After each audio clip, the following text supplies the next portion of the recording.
ಇವತ್ತು ನಾನು ಹೆಲ್ದಿಯಾಗಿರೋ oats brownie ಮಾಡಿದ್ದೀನಿ. ಹೇಗೆ ಮಾಡಿದ್ದೀನಿ ಅಂತ ನೋಡ್ಕೊಂಬರೋಣ. ನಮಸ್ತೆ, ಕನ್ನಡತಿ ಅಡುಗೆಯರ ಮನೆಗೆ ಸ್ವಾಗತ. ಓಟ್ಸ್ ಮತ್ತು ಬಾದಾಮ್ ಯೂಸ್ ಮಾಡಿಕೊಂಡು ಹೆಲ್ದಿಯಾಗಿ ಟೇಸ್ಟಿಯಾಗಿ ಮನೆಯಲ್ಲೇ ನಾನು ಬ್ರೌನಿ ಮಾಡ್ಕೊಂಡಿದ್ದೀನಿ. ಹೇಗೆ ಮಾಡಿದ್ದೀನಿ ಅಂತ ನೋಡ್ಕೊಂಡು ಬರೋಣ.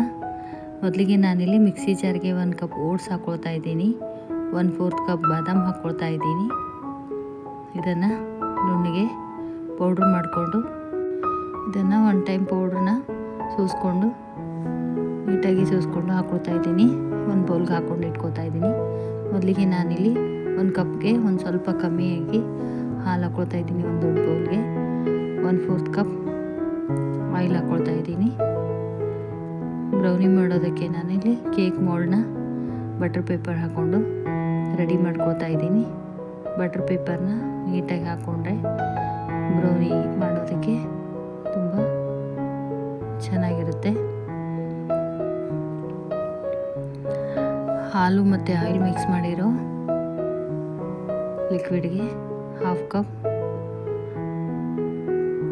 ಕೋಕೋ ಪೌಡ್ರ್ ಹಾಕ್ಕೊಳ್ತಾ ಇದ್ದೀನಿ. 1/2 ಕಪ್ ಬೆಲ್ಲ ಹಾಕ್ಕೊಳ್ತಾ ಇದ್ದೀನಿ. ಇದನ್ನು ಚೆನ್ನಾಗಿ ಮಿಕ್ಸ್ ಆಗೋವರೆಗೂ ಕಲಿಸ್ಕೊಳ್ತಾ ಇದ್ದೀನಿ. ಬೆಲ್ಲನ ಫುಲ್ಲು ಹಾಲಲ್ಲಿ ಕರಗಬೇಕು, ಅದುವರೆಗೂ ನಾನು ಚೆನ್ನಾಗಿ ಮಿಕ್ಸ್ ಮಾಡ್ಕೊಳ್ತಾ ಇದ್ದೀನಿ.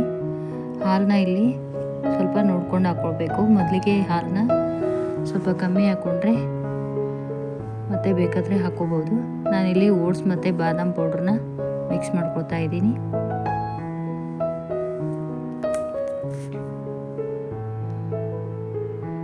ಚೆನ್ನಾಗಿ ಮಿಕ್ಸ್ ಆದಮೇಲೆ ಅದಕ್ಕೆ ನಾನು 1/2 ಟೀ ಸ್ಪೂನ್ ಬೇಕಿಂಗ್ ಪೌಡ್ರ್ ಹಾಕ್ಕೊಳ್ತಾ ಇದ್ದೀನಿ. 1/4 ಟೀ ಸ್ಪೂನ್ ಬೇಕಿಂಗ್ ಸೋಡಾ ಹಾಕ್ಕೊಳ್ತಾ ಇದ್ದೀನಿ. ಮತ್ತು ಸ್ವಲ್ಪ ಉಪ್ಪು ಹಾಕ್ಕೊಳ್ತಾ ಇದ್ದೀನಿ. ಇದನ್ನು ಕೇಕ್ ಮೋಲ್ಡ್ಗೆ ಹಾಕ್ಕೊಳ್ತಾ ಇದ್ದೀನಿ. ನೀಟಾಗಿ ಹಾಕ್ಕೊಂಡಾದ್ಮೇಲೆ ಇದನ್ನು ಒಂದು ಸಾರಿ ಟ್ಯಾಪ್ ಮಾಡ್ಕೊಳ್ತಾ ಇದ್ದೀನಿ.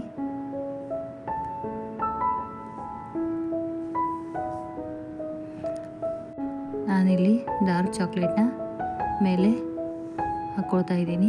ಇದನ್ನು ಸಣ್ಣದಾಗಿ ಕಟ್ ಮಾಡಿಕೊಂಡು ಕೇಕ್ ಬ್ಯಾಟರ್ ಮೇಲೆ ಹಾಕ್ಕೊಳ್ತಾ ಇದ್ದೀನಿ. ಇದನ್ನು 160 ಡಿಗ್ರಿ ಸೆಲ್ಸಿಯಸ್ನಲ್ಲಿ ಬೇಕ್ ಮಾಡ್ಕೊಳ್ತಾ ಇದ್ದೀನಿ OTGಲಿ.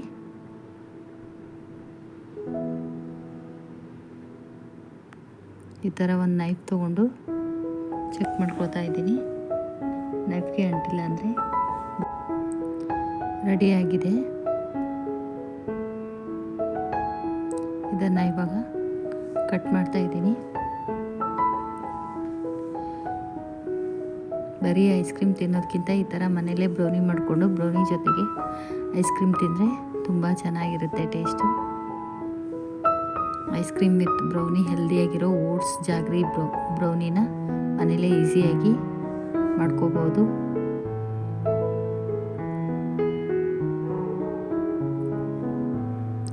ವಿಡಿಯೋ ಇಷ್ಟ ಆದರೆ ಲೈಕ್, ಶೇರ್, ಸಬ್ಸ್ಕ್ರೈಬ್ ಮಾಡಿ.